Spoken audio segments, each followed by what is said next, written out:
Hello මේ තියන්නේ මගේ නැචුරල් හෙයා එක.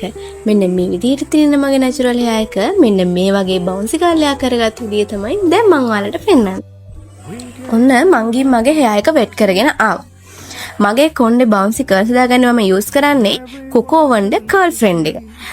හෙයා එකට ඕන ගානට අතට අරගෙන හොඳට ස්ක්‍රන්ච් කරලා අපි අපේ කර්ල්ස් ටික හදාගන්නයි දැන් හදන්නේ. මගේ කොණ්ඩේ චුට්ටක් ඩ්‍රයි වැඩි නිසා මම ඔය මැද්දෙන් කොණ්ඩේ කෑලි කෑලි වෙන් කරගෙන මගේ කොණ්ඩේ හොඳට කර්ල්ස් ටික ජම්බෝ කොම්බයකින් හදාගන්නවා. එක එක්කෙනා කර්ල්ස් හදන විදිය වෙනස්. මේක මම හදන විදිය නිසා තමයි මම ඔය තනින් තනින් විතරක් අරගෙන ජම්බෝ කොම්බයකින් කර්ල්ස් හදාගන්නේ. මං කලින් කර්ල් ක්‍රීම් ගොඩක් යූස් කරලා තියෙනවා. හැබැයි මට රිසල්ට් තිබ්බේ මෙන්න මේකේ. ඇත්තටම මේ කොකෝ වොන්ඩ කර්ල් ෆ්‍රෙන්ඩ් ක්‍රීම් එක බෙස්ට් රිසල්ට් තියෙනවා. මොකද මම ඒක අත්දැකීමෙන් දන්නවා පැය 72ක් යනකම් මගේ කර්ල්ස් ලස්සනටම තියෙන යූස් කරේ මම මේ කර්ල් ෆ්‍රෙන්ඩ් ක්‍රීම් එක. ඊට පස්සේ මගේ හෙයා එකේ තියෙන ෆ්‍රීසි ගතිය එහෙම නැත්නම් ඩ්‍රයි ගතිය නැති වෙන්න මම කර්ල් ෆ්‍රෙන්ඩ් එකේ ලිව්-ඔන් කන්ඩිෂනර් එක යූස් කරනවා.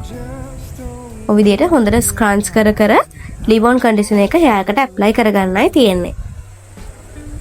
ඔන්න ඉතින් මේ තියෙන්නේ කොකෝ වොන්ඩ කර්ල් ක්‍රීම් එකයි කොකෝ වොන්ඩ ලිව්-ඔන් කන්ඩිෂනර් එකයි යූස් කරලා මගේ හෙයා එක ෆ්‍රීසි වෙන්නේ නැතිව ඩ්‍රයි වෙන්නේ නැතිව ලස්සනට කර්ල්ස් හදගත්ත විදිය.